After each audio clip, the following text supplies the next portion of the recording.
तो सरकार जो है वो जनता के द्वार पहुंची। यहाँ पर मुख्यमंत्री ने चमोली में जनता दर्शन लगाया और यहाँ पर लोगों की समस्याएं सुनी। इस दौरान भू कानून जो इस प्रदेश का सबसे बड़ा मुद्दा है, गरमाया हुआ मुद्दा है, उस पर भी चर्चा हुई। सुझाव लेने का प्रयास मुख्यमंत्री ने यहाँ पर किया है। जैसा कहा गया कि जन भावनाओं से जुड़ा मुद्दा, इसलिए जनता के हिसाब से ही इसे लाया जाएगा। आज इसी मुद्दे पर हम चर्चा करेंगे। तमाम मेहमान हमारे साथ जुड़ चुके हैं। पहले उनका इंट्रोडक्शन आपसे करा देते हैं। और हमारे साथ प्रभा बड़ूनी जी जुड़ चुकी है, भाजपा प्रवक्ता। हमारे साथ प्रमोद कपरवान शास्त्री जी है, कांग्रेस प्रवक्ता। मीनाक्षी गिल्डियाल जी यूकेडी प्रवक्ता हैं और शक्ति बरतवाल जी स्वतंत्र पत्रकार हमारे साथ फोन लाइन पर जुड़े हुए हैं। आप सभी मेहमानों का स्वागत है। शक्ति बरतवाल जी, सबसे पहले आपके पास आएंगे। मुख्यमंत्री की इस मुलाकात जो जनता के बीच में पहुंचे, इसको कैसे आप देखते हैं? भू कानून के मुद्दे पर जनता से बात की, अन्य मुद्दों पर उन्होंने जनता से बात की, क्या मैसेज देने का प्रयास है? निश्चित रूप से दिव्या जी, अगर हम इस भू कानून को जिस तरीके से देखते हैं, लगातार सरकार जो है इसको बड़े तरीके से प्रचारित करने की कोशिश कर रही है, लेकिन जो स्थिति वर्तमान में है, राज्य में लगातार आंदोलन हो रहे हैं भू कानून को लेकर, चाहे वो चमोली में हो, चाहे रुद्रप्रयाग में हो, चाहे श्रीनगर में हो, चाहे हरिद्वार में हो, यानी कि गढ़वाल से लेकर मैदान और कुमाऊं तक लोग भू कानून की मांग कर रहे हैं। और एक ये लोगों की स्वतः मांग है कि भू कानून प्रदेश में लागू होना चाहिए। जहाँ तक भू कानून की बात है, अन्य प्रदेश में जितने भी भारत देश के राज्य है, वहाँ पर भू कानून की जो सीमा है वो लागू है। उत्तराखंड का जो आंदोलन था, जन आंदोलन था, जल, जंगल और जमीन को लेकर आंदोलन शुरू हुआ।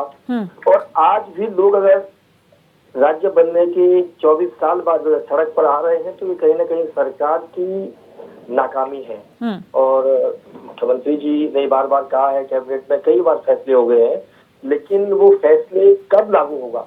एक कानून बनाने में इतनी अड़चनें कहाँ आ रही है? ये बात तो भारतीय जनता पार्टी को और उनके प्रवक्ता को साफ करनी चाहिए, किस तरीके से क्यों वो लोगों को गुमराह कर रहे हैं। क्योंकि ये ऐसी एक मांग है जिसे आप जनता से सीधे जुड़े हुए मांग कह सकते हैं। ये कोई पॉलिटिकल पार्टी की कोई मांग नहीं है, किसी दूसरी हम कहे राजनीतिक पार्टियों की मांग नहीं है। ये जनता द्वारा एक मांग है और उस सरकार से लोग मांग कर रहे हैं जिस सरकार को लोगों ने जनादेश दिया है। और जनादेश की दिव्या जी लगातार दूसरी बार दे दिया है और डबल इंजन की सरकार है। आपके पास 57 विधायक है, आपके पास पूरी सरकार है, सत्ता की पूरी मशीनरी आपके पास है, फिर भी आपको इतनी मुश्किल हो रही है जी। तो ये कहीं ना कहीं इनको सोचने की बात है इस पर। और भू कानून को लेकर लोगों में अब आक्रोश दिन पर दिन बढ़ता जा रहा है। मुझे लगता है मुख्यमंत्री जी ने जो बैठक की है, उस बैठक का कहीं ना कहीं एक फैसला होगा कि हो सकता है कि बाई इलेक्शन केदारनाथ विधानसभा में चल रहा है, वहाँ एक मैसेज देने की कोशिश की हो, लेकिन जनता इतने से संतुष्ट मुझे लगता नहीं कि होगी। क्योंकि लोगों में, और गैरसैंण में आपने देखा होगा कि पिछले 3 महीने पहले ही वहाँ पर इतना बड़ा आंदोलन, जन आंदोलन हुआ था इसको भू कानून को लेकर। लगातार ड्राफ्ट कमेटियां बैठ रही हैं, ब्यूरोक्रेसी से पूछा जा रहा है, उस ब्यूरोक्रेसी से पूछा जा रहा है जिस ब्यूरोक्रेसी ने भू कानून की धाराओं में परिवर्तन किया है। तो लीडरशिप फिर किस चीज के लिए है? आप एक IAS अधिकारी से पूछ रहे हैं कि बताओ ये लागू करें या ना करें, तो फिर लीडरशिप किस चीज के लिए होती है? ये तय करने का काम विधायक का है, आपकी कैबिनेट का काम है, आप उसको लागू करवाइए। आपको कहाँ पूछने की जरूरत है चीफ सेक्रेटरी की अध्यक्षता में कमेटी बनाने की? कोई भी ऐसा नियम नहीं है कि चीफ सेक्रेटरी उसकी मॉनिटरिंग करेंगे और फिर एक सब कमेटी बनेगी, फिर कैबिनेट लौट आएगा। कोई दिक्कत, मुख्यमंत्री अगर चाहे और इच्छा शक्ति है तो वो चाहे तो 24 घंटे के अंदर भू कानून को लागू करें। आप लैंड जिहाद की बात कर देते हैं, आप लव जिहाद पर कानून बनाना चाहते हैं, आप धर्मांतरण पर कानून बनाना चाहते हैं, आप UCC लागू कर देते हैं, आप धारा 370 जब हटाने के दम रखते हैं, तो यहाँ भू कानून में कहाँ दिक्कत आ रही है? और मुख्यमंत्री जी को जिस तरीके से भारतीय जनता पार्टी प्रोजेक्ट कर रही है, इसमें धाकर धामी और तमाम हमारे चैनल्स भी और हम खुद देखते हैं, मीडिया में भी पूरे जिस तरीके से जाता है कि मुख्यमंत्री जी निर्णय लेते हैं, तो वो निर्णय लेने में कहाँ समस्या आ रही है? और उन्हीं अधिकारियों से फिर रिपोर्टेशन पूछा जा रहा है जिन अधिकारियों ने इसको रोकने का पूरा काम किया है।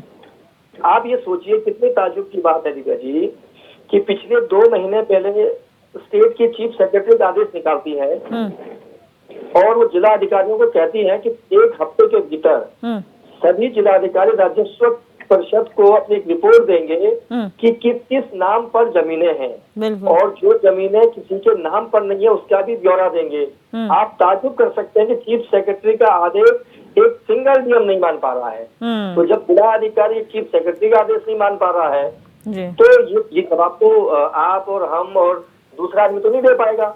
ये ठीक तो है। भारतीय जनता पार्टी के प्रवक्ता और उनकी पूरी टीम और पूरी सरकार को देना है। बिल्कुल। चीफ सेक्रेटरी बताइए, शासन तंत्र का एक मुखिया है, न्यायपालिका का काम है कानून बनाना, उस कानून को इम्प्लीमेंट कराने का काम आपकी इनको है, कार्यपालिका को है, तो क्यों नहीं काम हो पा रहे हैं? मतलब चीफ सेक्रेटरी के आदेश को ठंडे वक्ते में डालना, मैं समझता हूँ कहीं ना कहीं इसके पीछे गंभीर साजिश हो सकती है। ठीक है, जवाब लेने की कोशिश करेंगे उस पर भी। हम मुख्यमंत्री की मंशा पर सवाल नहीं उठा रहे हैं, हम ये नहीं कह रहे, मंशा अच्छी हो सकती है, लेकिन वो दिखे तो धरातल पे तो क्यों नहीं दिख पा रही है? बिल्कुल। मतलब क्यों नहीं आपने, अगर चीफ सेक्रेटरी ने कोई आदेश जारी किया और उस आदेश का इम्प्लीमेंटेशन नहीं हुआ तो क्यों नहीं वो जिलाधिकारी हटे?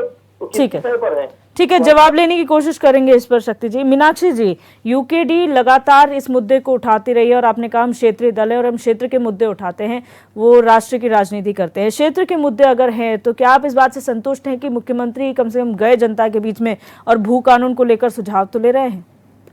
संतुष्ट किस बात का दिव्यदर्शनी जी, आप ये बताइए कि ये प्रोसेस तो 2-2.5 साल पहले भी हुआ था, जब जनता से सुझाव मांग लिए गए हैं, कमेटी ऑलरेडी बना दी गई है, तो आज तो आपको ड्राफ्ट लेके जनता के बीच में जाना चाहिए था ना, कि जो ड्राफ्ट तैयार हुआ है आप इस पे अपनी टिप्पणी कीजिए कि इसमें क्या कमी है, क्या पेशी है, वो समझाइए, तो हम समझ में आता कि आप वाकई में जनता को लेके संवेदनशील हैं। दूसरी चीज आप बात कर रहे हैं कि आप जनता के बीच में देखिए, एक आम जनता जो है वो नहीं समझ रही है, वो बहुत ज्यादा लॉस को नहीं समझ पाती है, वो सिर्फ ये जानती है कि हाँ मेरी जमीन नहीं बिकनी चाहिए और जो जमीन है वो मेरे काम आनी चाहिए।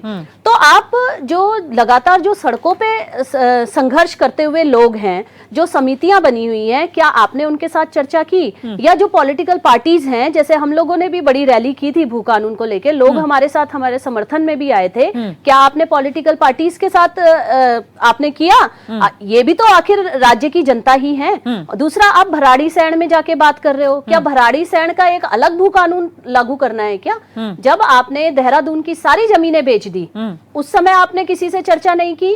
जब आपने यहाँ का लैंड यूज बदल दिया, तब आपने किसी से चर्चा नहीं की। जब आप लगातार नगर निगम का विस्तार करते चले जा रहे हैं, जहां पे जमीनें बिक रही हैं, जमीनें लूट रही हैं, उस टाइम पे आप जनता से चर्चा नहीं करते हो। तो देखिए, ये कहीं ना कहीं दूसरी बात मैं कहूंगी कि केदारनाथ में आप चले जाइए, केदारनाथ में जहां पे मुद्दों की बात करनी है, वहां पे भू कानून और मूल निवास की आज बात करने की आवश्यकता है। आप वहां पे बात करिए, लेकिन वहां पे तो बात चल रही है, मंदिरों की चर्चा हो रही है, जल हाथ लेके कस्में खाई जा रही हैं, तो वो मुद्दों को भटकाने वाली जो भी राजनीति है इन लोगों की, वो चल रही है। आज आप भराड़ीसैंण में जाते हो तो कैमराज लेके जाते हो, ठीक है, महिलाओं के उद्यमिता की बात कर रहे हो, साफ तौर पे आपने क्लिप्स देखी होंगी, तो ये चर्चा कम और विज्ञापन ज्यादा लग रहा था, क्योंकि ये लोग अपनी बढ़ाई कर रहे हैं। आप उसमें भी देखेंगे कि इन लोगों की बढ़ाई हो रही है। यदि महिलाएं इतनी आर्थिक सशक्त हो चुकी हैं, तो आखिर पलायन क्यों हो रहा है? आखिर असलियत अगर पहाड़ों में जाके देखी जाए तो महिलाएं तो बाघ भालू खा रही हैं, महिलाओं को बाघ भालू खा रहे हैं, पशुताएं जो है वो स्वास्थ्य सुविधाओं के कारण मारी जा रही हैं। आप लगातार आप महिलाओं की स्थिति देखिए, जो राज्य बनने से पूर्व महिलाओं की स्थिति थी, बल्कि तब तो वो फिर भी कृषि करके अपने आप को आर्थिक तौर पे मजबूत करके रखती थी, क्योंकि जो पुरुष थे वो बाहर नौकरी करते थे और पहाड़ों की जो अर्थव्यवस्था थी, पहाड़ों को जो संभाला हुआ था वो महिलाओं ने संभाला हुआ था। लेकिन आज आप स्थिति देखो, पहाड़ पे खेती बंजर है। आप क्या मतलब जो जिस तरह की आप ये लखपति दीदी की योजनाएं बता रहे हैं, इससे बेहतर तो ये होता कि आप महिलाओं के लिए वहां पे एक ठोस जो रोजगार है उसकी बात करते। आप देखिए, एक पॉइंट और है मेरा कि चारधाम यात्रा हो, चाहे कुंभ का जो मेला हमारे यहाँ लगता है, आप उसमें बताइए कि इन महिलाओं के कितने उत्पाद वहां पे पहुंचते हैं। आपने इन महिलाओं के कितने उत्पादों को ब्रांड नेम दे दिया है, या फिर हम ये कहें कि हाँ ये हमारे उत्तराखंड की महिलाओं के ब्रांड हैं। एक नमक वाली आपने सुना होगा, उन्होंने अपने ही बल पे जो काम किया है, आज उनका इंटरनेशनली नमक जाता है। इसी प्रकार से कई और उत्पाद हैं जिनका डेवलपमेंट सरकार चाहे तो कर सकती है, लेकिन आप सिर्फ कैमरा जीवी हैं और कैमरा लेके जो आप प्रचार और विज्ञापन कर रहे हैं, ये साफ तौर पे जनता को समझ में आ रहा है। ठीक है, प्रमोद कपूरवाणी जी, क्या आप मीनाक्षी जी की बात से इत्तेफाक रखते हैं बतौर विपक्ष? देखिए दिव्यदर्शनी जी, मैं आपको एक बहुत विनम्रता पूर्वक मैं आपको एक बात बताना चाहता हूँ कि भू कानून की बात करने के लिए पूरी जो है दल बल को लेकर के और पूरे शासन को लेकर के माननीय मुख्यमंत्री जी जो है भराड़ीसैंण गए हैं। तो भराड़ीसैंण जाना मुझे ऐसा लगता है कि भराड़ीसैंण जाकर के वो ये साबित कराना चाहते हैं, क्योंकि केदारनाथ चुनाव है केदारनाथ चुनाव में धामी जी का बोरिया बिस्तर बनने वाला है, तो इसलिए उनको लग रहा है कि कहीं ना कहीं जो है वो जो है पहाड़ में जा करके, वाराणसी जा करके जो है भू कानून की बात करेंगे। भाई भू कानून की बात तो आप देश की राजधानी अगर दिल्ली में भी करेंगे तो वही बात होनी है, प्रदेश की राजधानी देहरादून में करेंगे तो वही बात होनी है। और लगातार भू कानून की बात तो आप देख रहे हैं, पूरी जनता सड़कों पर है। तो भू कानून को लेकर के यदि ये एक मात्र एक जो है छलावा है, क्योंकि भारतीय जनता पार्टी अपने को सनातनी सरकार बोलती है और ये लोग जो है छल बल जल इनका सब है। और जिस तरह से आपने देखा कि सुंदर भगवा वस्त्र पहन करके रावण ने सीता को हरने का काम किया, ऐसे ही देश में प्रधानमंत्री जी के द्वारा और प्रदेश में धामी जी के द्वारा लोगों को, भोली भाली जनता को हरने का उनको ठगने का काम किया जा रहा है। और इनको भू कानून से कोई लेना देना नहीं है। अगर इनको भू कानून से लेना देना होता तो 2017 में तो इन्होंने, जो त्रिवेंद्र जी की सरकार में, तो इन्होंने भू कानून को बहुत लचीला किया, बहुत समाप्त किया। इनसे पूछिए ना 2018 में इनसे पूछिए कि भाई आप भू कानून के इतने बड़े समर्थक थे तो आपको ऐसी क्या जरूरत पड़ी कि आपने उसको सबके लिए खोल दिया, जो थोड़ा बहुत जो है बंधन था भी पड़ा हुआ। तो मैं आपसे यही कहना चाहता हूं कि इस समय ये भू कानून से ज्यादा वाराणसी में जाकर के उत्तराखंड में जो केदारनाथ में जो विधानसभा चुनाव है उसकी बात करने के लिए, उसका मैसेज देने के लिए, लेकिन बाबा केदार के जो निवासी हैं वो जो है इनके छल बल में आने वाले नहीं हैं। मैं आपको ये बताना चाहता हूँ। अच्छा, प्रभा बडूनी जी, आपको क्या लगता है, जैसा विपक्ष कह रहा है ये ब्रांडिंग हो रही थी, आप भराड़ीसैंण जाते, जनता के बीच जाते, केदारनाथ उपचुनाव है तो कहीं ना कहीं उसे प्रभावित करने के लिए पूरा काम हो रहा है, क्योंकि जनता से सुझाव तो पहले भी ले लिए गए थे। तो ये मुलाकात किस चीज को लेकर थी? देखिए, अगर हमारे माननीय मुख्यमंत्री जी आज वहाँ पर जो बैठक हुई है इस विषय पर भू कानून के लिए, तो ये तो हमारा ऑलरेडी हमारी सरकार ने बोला हुआ है कि जो अब बजट सत्र आने वाला है उसमें सशक्त भू कानून लाया जाएगा। और उसके लिए अगर वहाँ पर जाके विचार विमर्श किया जा रहा है तो पहले मेरी समझ में ये नहीं आ रहा है कि इसमें बुराई क्या है।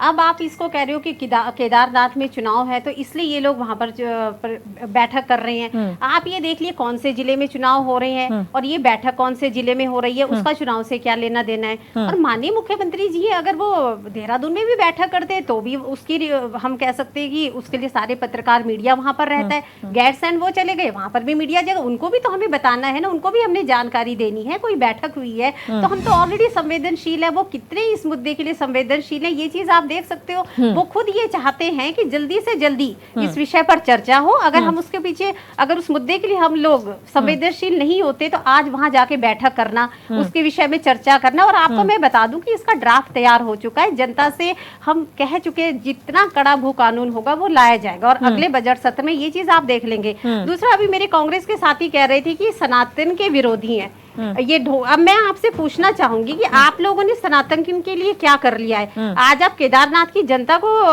ढोंग कर रहे हैं वहां जाकर के आप सबसे बड़े सनातनी है। जितना ज्यादा आपने हम लोगों की भावनाओं को ठेस पहुंचाया है, इतना ज्यादा किसने ठेस पहुंचाया है? अभी आपको मैं ज्यादा दूर नहीं जाऊंगी, इससे पहले केदारनाथ की शिला को लेके पीछे पड़े रहे जो मुख्यमंत्री हैं। जब आज 2013 की मैं ऐसे पहले जब इनके हरीश रावत जी थे, वो बम्बई में बद्रीनाथ मंदिर का उसकी पूजा कर रहे थे। इनके बड़े बड़े नेता गणेश गोदियाल जी बद्रीनाथ मंदिर वहां उसकी पूजा में बैठे थे, तो तब क्या वो बद्रीनाथ धाम वहां पे स्थापित करने चले गए थे? उसके विषय में भी ये कुछ बता दें हमें, तो हम इनसे पूछना चाहते हैं। सनातन का ये बहुत बड़ा ढोंग कर रहे हैं आज केदारनाथ में कि हम सबसे बड़े सनातन के। तो जब अभी हिमाचल का ये आप किस्सा ले लीजिए, वहां पर अवैध रूप से मस्जिद बनाई जा रही थी, तब इन लोगों के मुंह से एक शब्द क्यों नहीं निकला? तब ये बोल देते ना कि अवैध रूप से कम से कम खड़े। यही तो समझने वाली बात है किसी भी राजनीतिक दल के लिए, वही समझने की कोशिश कर रहे हैं। अगर हम सनातन के साथ खड़े हैं, जब आपकी सरकार तब की है वो 3-4 मंजिल जो बनी है। आप लोग राजनीतिक दल है, यही समझने की जरूरत है कि अब राजनीति सनातन पर होगी, क्या धर्म पे होगी, या फिर मुद्दे कम पड़ गए हैं जब सनातन और धर्म का सहारा आप लोगों को लेना पड़ रहा है? ये सभी दल के लिए बड़ा सवाल है। और आपने प्रभा जी कहा कि ड्राफ्ट तैयार हो चुका है, अगर ड्राफ्ट तैयार हो चुका है और जैसे कि मीनाक्षी जी ने कहा कि अब तो आपको ड्राफ्ट लेकर लोगों के बीच में जाना चाहिए था, तो फिर सुझाव किस लिए हैं? जब आपके सारे जब ड्राफ्ट पूरा रेडी है, यानी कि आपके सुझाव पर काम कर लिया गया है, तो फिर सुझाव किस लिए, चर्चाएं किस लिए? जी, मैं आपको ये बताने जा रही हूँ कि जब हमारा ड्राफ्ट तैयार हो गया उसके बाद भी हम ये चाहते हैं कि सशक्त भू कानून जनता को दिया जाए।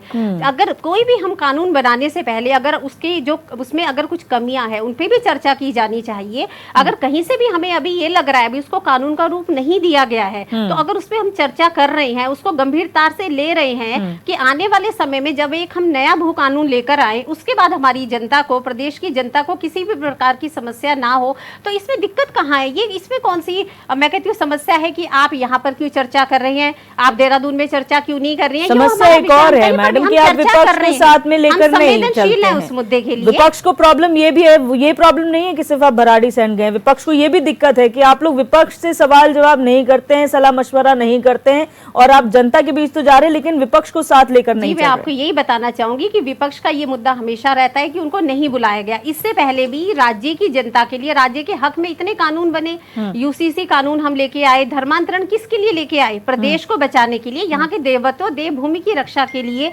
इन सब मुद्दों को देखते हुए ताकि हमारी जो 4 धाम है, हमारा जो श्रद्धा से हमारे यहाँ तीर्थ यात्री आते हैं उस देवत्वों को बनाने के लिए और जो यात्राएं उनको सुगमता से बनाने के लिए कोई, तो वहां पर जब इन लोगों को बुलाया जाता है चर्चा के लिए तो ये लोग वहां से गायब क्यों हो जाते हैं? उस चर्चा का बहिष्कार ये लोग कर देते हैं। इससे पहले इतने कानून आए, इन्होंने कब, मैं ये कहती हूँ कि आप विपक्ष में तो सकारात्मक विपक्ष की भूमिका निभाइए। आप अगर विकास हो रहा है तो उस विकास के बारे में जनता को बताइए, जहां पर हमारी हेल्पलाइन नंबर है उनको जनता को बताइए। वहां पर आप जाके ये बोल देते हैं हमें तो पता नहीं है कौन सी योजनाएं यहाँ पर लेके। आज महिलाओं के लिए अभी इन्होंने खुद कहा है कि महिलाओं को रोजगार देंगे तो पलायन रुकेगा, तो निश्चित रूप से महिलाओं के लिए हमारी सरकार कितना काम कर रही है।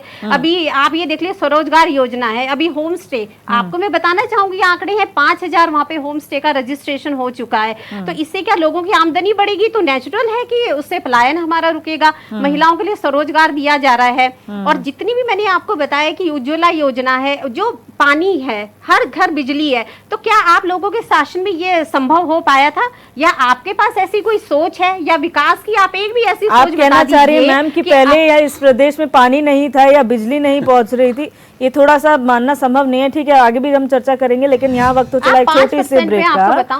बिल्कुल, यहाँ पर रुकेंगे एक छोटे से ब्रेक का लिए और ब्रेक के उस पार भी हम चर्चा करेंगे कि जो चर्चाएं हो रही हैं जनता के बीच में कितनी सकारात्मक रही हैं और कब एक सशक्त भू कानून इस प्रदेश को मिलेगा। आप बने रहिए हमारे साथ।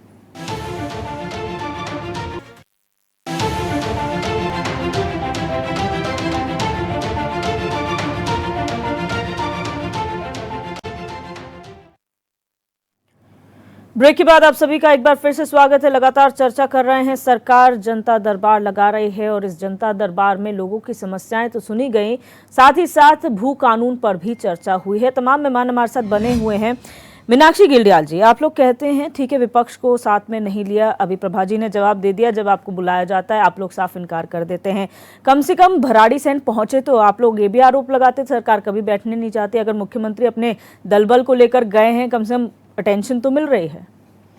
बिल्कुल सही आपने बोला, अटेंशन मिल रही है और इनका मकसद ही यही है कि इन्हें सिर्फ अटेंशन चाहिए इस मुद्दे पे, क्योंकि आज ये जानते हैं कि पूरे राज्य के अंदर हर एक युवा, महिला, बुजुर्ग, हर कोई भू कानून की मांग कर रहा है। आप सिर्फ दिखावा करने के लिए वहां पे जाते हैं कि हम जनता से भू कानून के बारे में चर्चा करने गए हैं। आप ये बताओ कि जो भू कानून होगा वो विशेषज्ञ बनाएंगे, ठीक है? विशेषज्ञ जब उसके रूल्स एंड रेगुलेशंस बनाएंगे, जिस प्रकार से आप ये देखिए हिमाचल में जब भू कानून लगा था वहां पे, तो उसका मेन मकसद ये था कि वहां पे कोई लोग भूमिहीन ना हो, क्योंकि उनकी स्थिति भी कहीं ना कहीं आर्थिक तौर पे बिल्कुल उत्तराखंड के लोगों जैसी ही थी उस समय पे, तो ताकि वो भूमिहीन ना हो। और भूमिहीन ना होने के साथ साथ वहां की सरकार ने उनको वहां पे रोजगार का विकल्प भी उन्हें प्रोवाइड किया। लेकिन आज आप 24 साल बाद सोचिए, कितना दुर्भाग्यपूर्ण है कि 24 साल के बाद 2018 में हमारे साथ ये होता है कि हमारे पास जो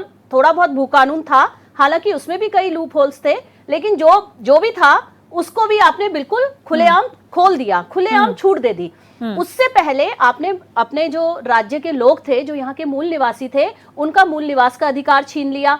उनके अधिकारों को संरक्षित करने के लिए जो आपको कदम उठाने चाहिए थे वो कदम आपने नहीं उठाए, बल्कि आपने उनके अधिकारों को बिल्कुल खत्म करने के लिए ये सारे प्रोग्राम्स जो आप लेके आए, आपने भू कानून हटाया, मूल निवास हटाया, आज इन चीजों पे कोई चर्चा ही नहीं है। लेकिन मीनाक्षी जी, क्या आपको नहीं लगता एक बड़ी विडंबना ये है कि जो अपॉर्चुनिटीज पहाड़ में बाहर के लोग आके खोज रहे हैं वो अपने लोग नहीं खोज पाए। हम लोग अपनी जमीनें बेच रहे हैं सस्ते दामों में, नीचे आ रहे हैं सहूलियतों के लिए, लेकिन जो अपॉर्चुनिटीज उन्हें नजर आ रही है हमें क्यों नजर नहीं आ रही अगर सरकार हमें दे रही है सब कुछ? तो मैं बिल्कुल आपकी बात से सहमत हूं कि पहाड़ों पे बहुत अपॉर्चुनिटीज हैं, लेकिन आप देखिए कि मैंने क्या कहा, हमारे उत्तराखंड के जो लोग थे उनकी जो अर्थव्यवस्था है वो मनी ऑर्डर अर्थव्यवस्था थी। हम सिर्फ मनी ऑर्डर पे डिपेंड थे। जब हमारे यहाँ से पुरुष बाहर नौकरी करने जाते थे और मनी ऑर्डर के तौर पे कुछ पैसा भेजते थे, उससे हमारा पहाड़ चलता था। तो सोचिए कि हमारे अधिकारों को इन सरकारों को मजबूत करना चाहिए था, हमें आर्थिक तौर पे मजबूत करना चाहिए था ताकि हम वहां पे काम कर सकें।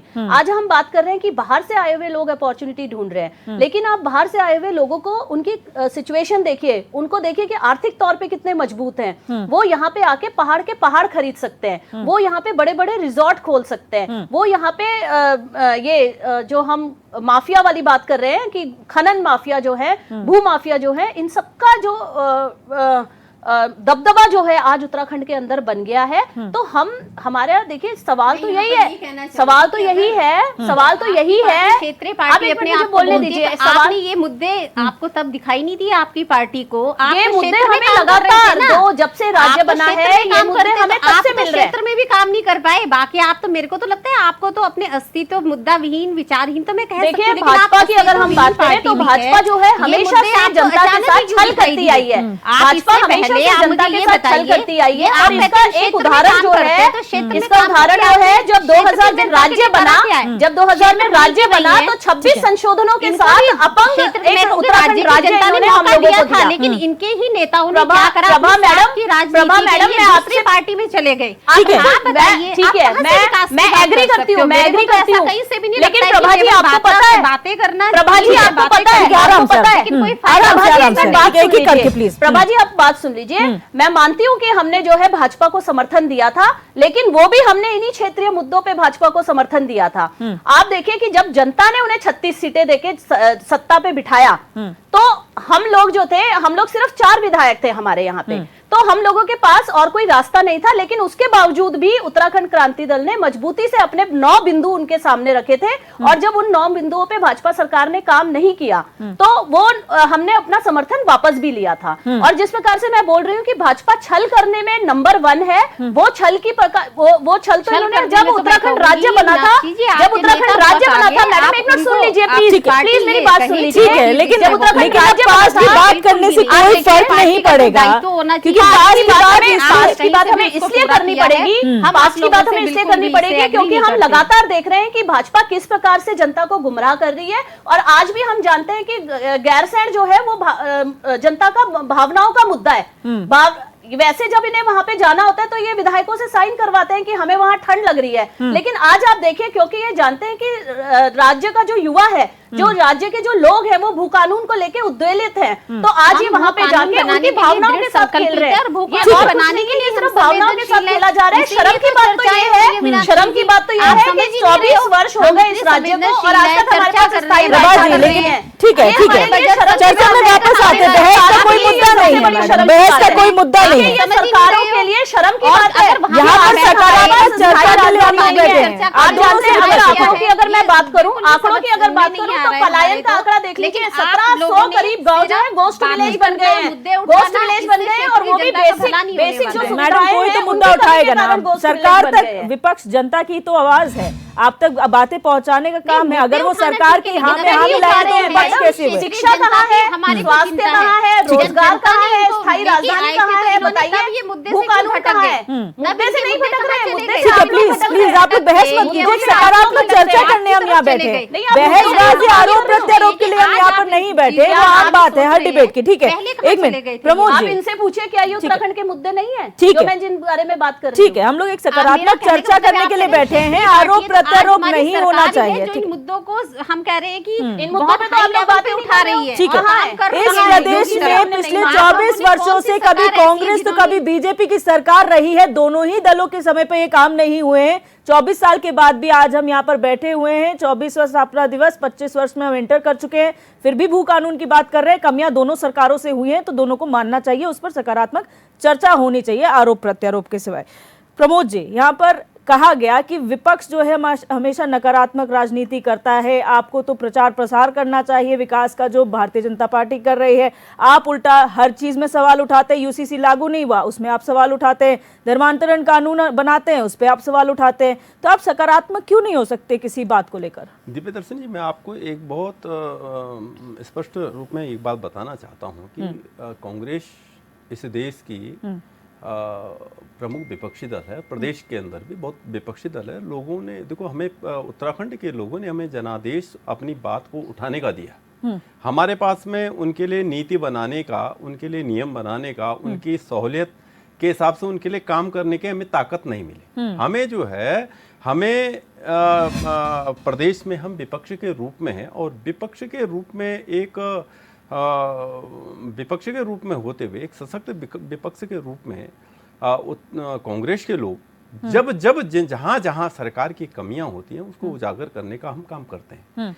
देखिए, भराड़ीसैंण अब देखो, भराड़ीसैंण से इस राज्य की लोगों की भावनाएं जुड़ी हुई हैं और हरीश रावत जी ने भराड़ीसैंण में आपने देखा होगा जितना भी जो है, जिनमें ये लोग बैठे होंगे, ठहरे होंगे, धामी जी और उनके जो भी इनके शासन के लोग, वो जो बिल्डिंगें बना रखी हैं, वो जो नीतियां बना रखी हैं, वो हमारे शासनकाल में हमारे नेता के जो दूरदर्शी विचार थे उनके कारण वो बना है।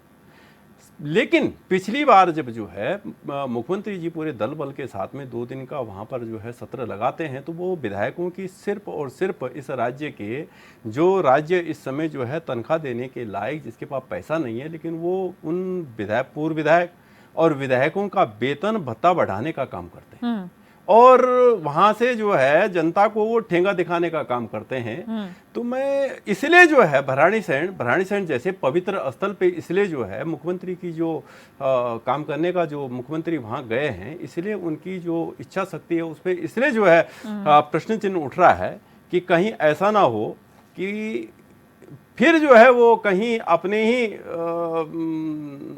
लोगों के वेतन भत्ते बढ़ाने के लिए गए हों।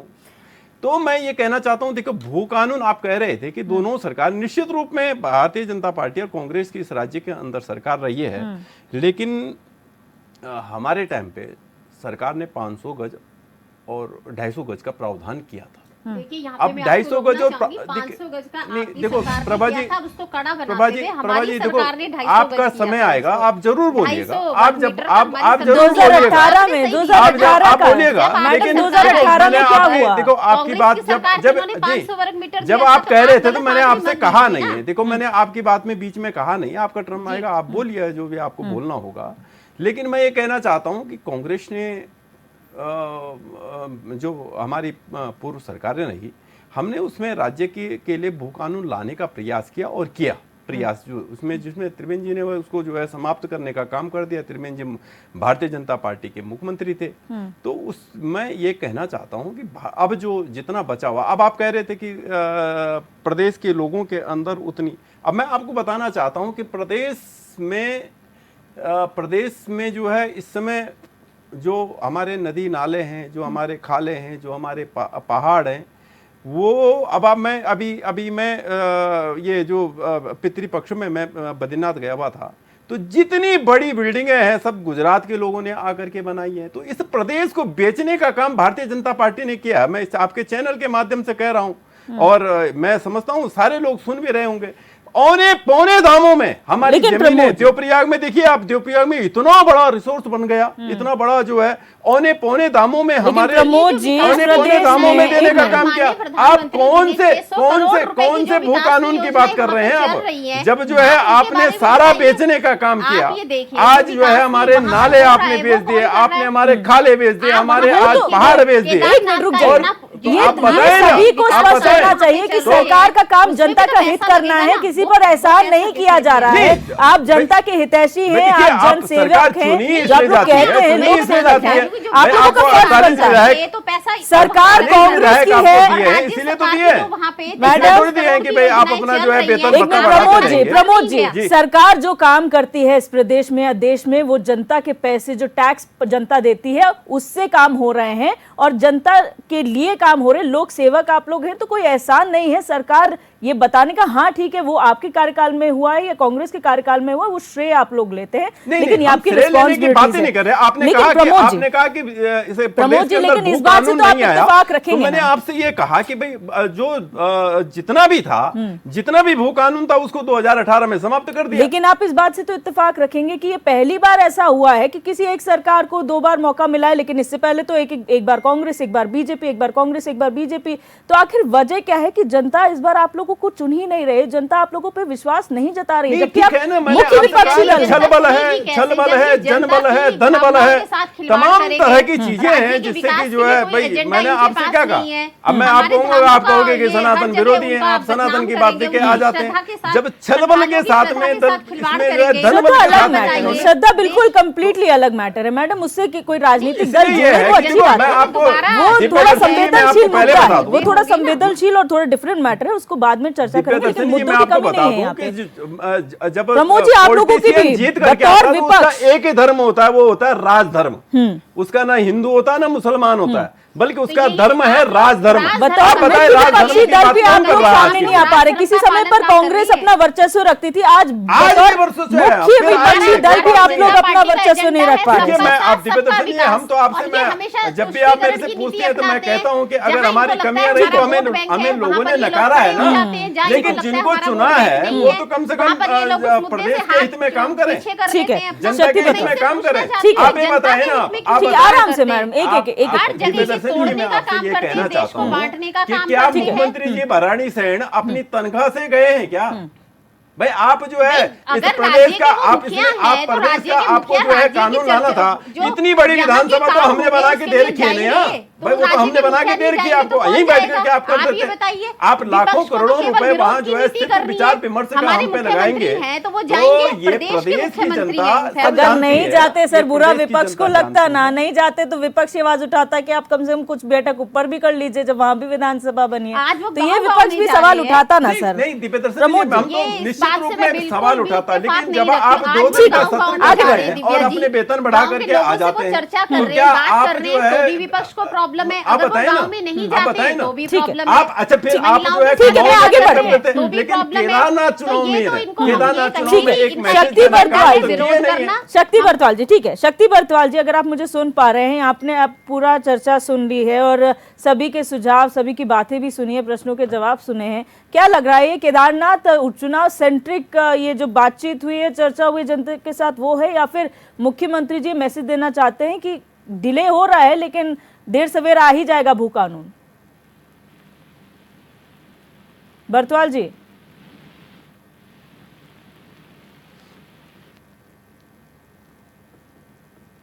तो सुन नहीं पा रहे हैं, संपर्क उनसे नहीं हो पा रहा है।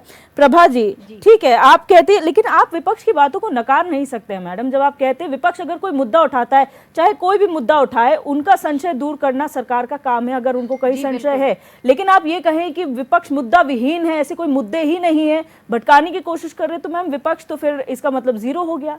देखिए, मुद्दा विहीन विचारहीन कहने का हमारा ये मकसद है कि हम जो भी काम करते हैं ये केवल उसका विरोध करते हैं।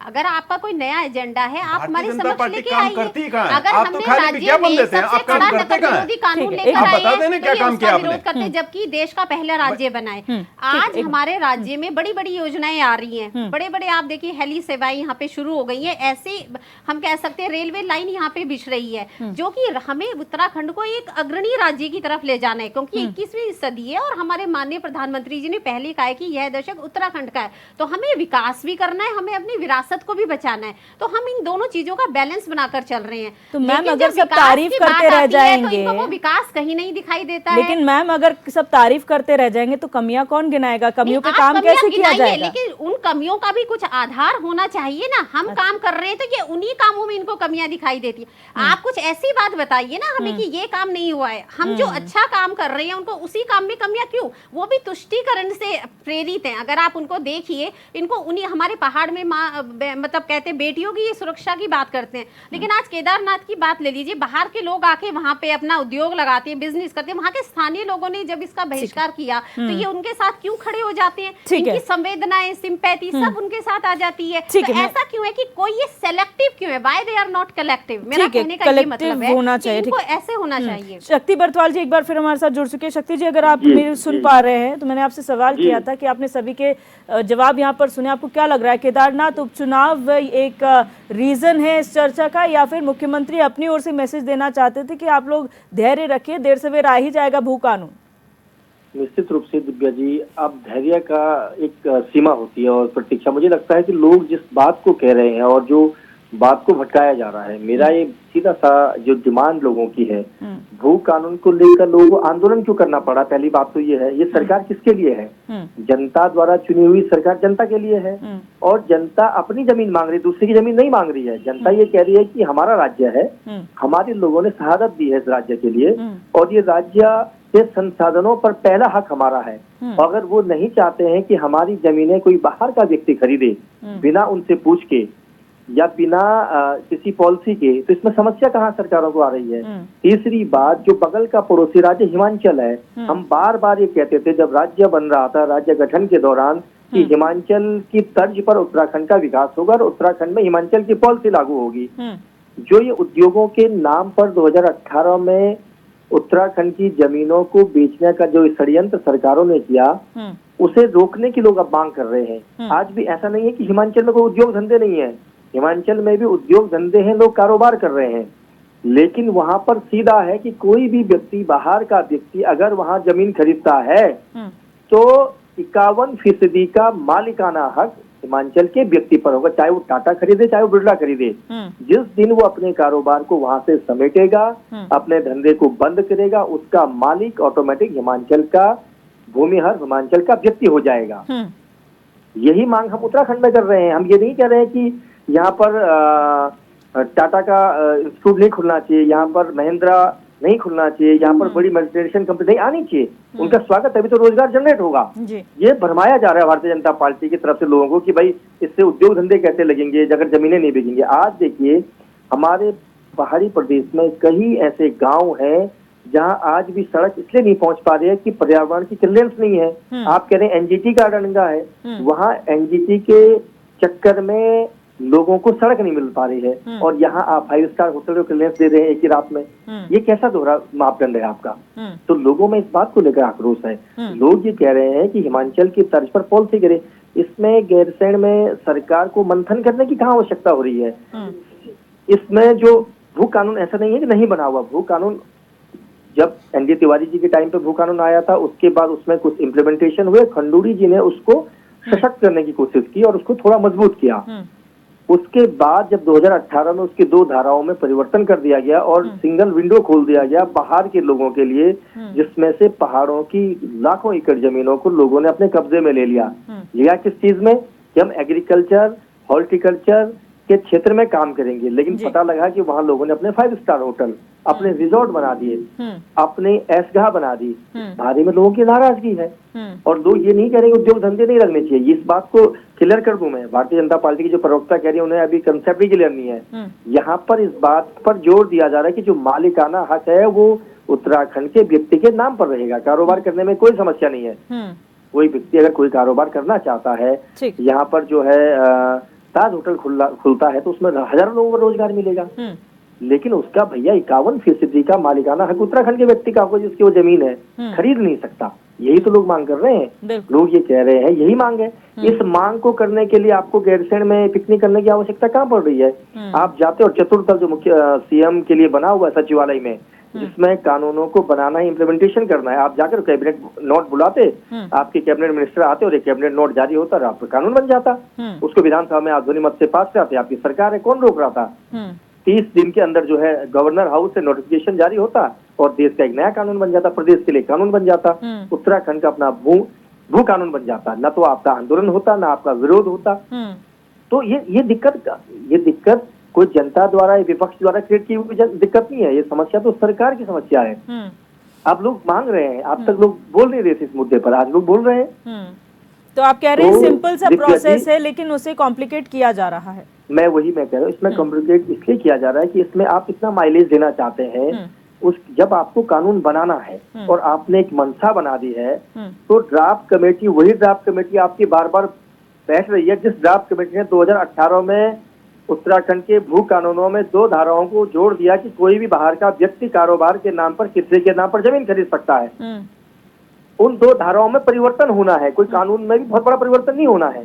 उन 2 धाराओं में परिवर्तन होकर कैबिनेट माना। जैसे किसी भी कानून को बनाने का एक प्रोसीजर है मैडम, उस प्रोसीजर को अपनाने की सिंपल प्रक्रिया है कि किसी भी कानून में अगर हमको लगता है कोई परिवर्तन करवाना है, तो उसके लिए कैबिनेट बैठक बैठती है और कैबिनेट उसको प्रायोगिक तौर पर एक अप्रूवल देता है, जिसे कैबिनेट अप्रूवल कहते हैं, कि कैबिनेट ने प्रस्ताव में संशोधन की पक्ष में अपना निर्णय दे दिया।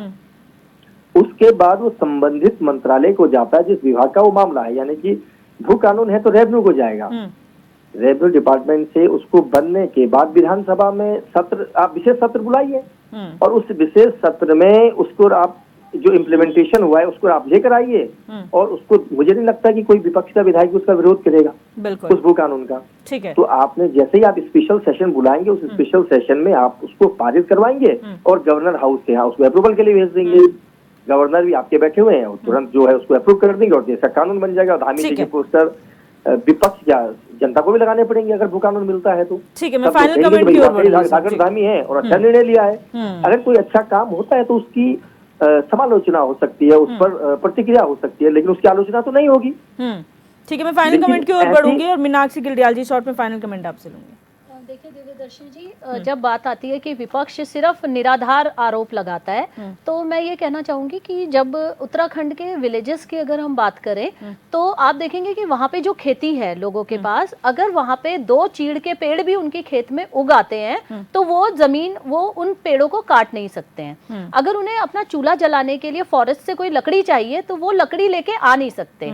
घास वो सिर्फ अपने खेत के आसपास की घास काटेंगे, उसके अलावा अगर वो कोई घास काट लेते हैं तो उनके ऊपर फॉरेस्ट लॉ लग जाता है। तो सोचिए कि इस तरह की स्थिति, वो लोग हैं जो उस पहाड़ को संभाले हुए हैं, उस जंगल को संभाले हुए हैं। लेकिन आज आप देखिए कि सरकार जब ऐसी बात करती है कि हम संवेदनशील हैं, तो आप सोचिए आप संवेदनशील किसके लिए हैं? क्योंकि फॉरेस्ट की जमीनें जो हैं वो धोखे से आप कॉर्पोरेट्स को बेच देते हैं, लेकिन वहीं जब जनता को उस फॉरेस्ट की लकड़ी की जरूरत होती है तो वहां पे आप उनके ऊपर FIR दर्ज करते हैं, आप उन्हें जेल में डालते हैं। तो इस तरह की असंवेदनशील सरकार जब अपने आप को संवेदनशील बताती है तो सच में दुख होता है।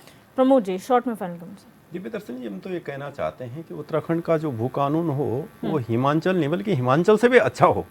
लेकिन अगर इस सरकार से आप ये उपेक्षा करेंगे कि ये भू कानून बनाएंगे, जो मुख्यमंत्री अपनी कैबिनेट का विस्तार नहीं कर सकते, वो इस प्रदेश को भू कानून देंगे? आपको लगता है कि वो भू कानून देंगे? इसलिए मैं आपसे ये लाइन में ये कहना चाहता हूँ कि ठीक है, ये बरगलाते रहो, आज भराड़ीसैंण में है, परसों हल्द्वानी में है, दूसरे दिन जो है नैनीताल में है। इस तरह से इनके ये जो है समय पूरा करेंगे और इनके बस का इस प्रदेश को भू कानून देना नहीं है। आखिर भू कानून जब भी इस प्रदेश को देगी तो वो कांग्रेस देगी। बिल्कुल। प्रभा जी शॉर्ट में फाइनल कमेंट। जी, मैं यही कहूंगी कि हमारे माननीय मुख्यमंत्री जी ने कहा है अगले बजट सत्र में निश्चित रूप से एक सशक्त भू कानून राज्य के लिए आएगा, तो आप देखिएगा कि वो आएगा और इस पे चर्चा, जब तक हमें लगेगा कि इसमें और इसको सशक्त बनाया जाएगा, चर्चा करते रहेंगे। और जहां तक अभी बड़तवाल जी की बात का मैं जवाब देना चाहूंगी कि वो कह रहे हैं कि विकास होगा, कंपनियां यहाँ आनी चाहिए, निश्चित तौर पर तभी तो ये बैठक हो रही है कि अगर उसमें कहीं कोई कमी ना रह जाए। आप कह रहे हैं हिमाचल में 51% उनका मालिकाना हक रहता है। तो यही इसी टाइप के हम उसमें प्रावधान लाना चाह रहे हैं अपने बिल में कि जो भी है अगर उसमें आज हम उसको अच्छा गंभीर बना सकते हैं, उसमें चर्चा कर रहे हैं, तो इसमें कोई बुराई नहीं है। तो अब जब अभी भू कानून आया नहीं है, अभी भू कानून आने वाला है, उसमें आप देखिएगा कि ये जो प्रावधान हिमाचल में है या उससे भी कड़ा कानून जो भी हमारे राज्य की जनता के हित में होगा उसको निश्चित तौर पर लाया जाएगा। ठीक है, और इसका मैं आपको विश्वास दिलाती हूँ। बिल्कुल। बर्थवाल जी, बहुत शॉर्ट में फाइनल कमेंट सर। संपर्क टूट गया है। आप सभी मेहमानों का इस चर्चा में जुड़ने के लिए बहुत बहुत शुक्रिया। आज हमने चर्चा की, सरकार जनता दरबार लगा रही है, जनता के बीच जाकर सुझाव ले रही है कि आखिर कैसा भू कानून होना चाहिए। एक आश्वासन मुख्यमंत्री की तरफ से जरूर दिया जा रहा है कि अगले बजट सत्र तक भू कानून आ जाएगा, लेकिन उससे पहले जो प्रदर्शन हो रहे हैं, जो आंदोलन हो रहे हैं, वो क्या शक्ल आगे जाके लेते हैं और क्या जनता को वाकई ये भरोसा है कि इस बार भू कानून मिलेगा या संशय अभी भी बरकरार है, ये आने वाला वक्त बताएगा। बहरहाल क्वेश्चन आवर में मेरे साथ बस इतना ही। आप देखते रहिए HNN 24/7, जुनून सच दिखाने का।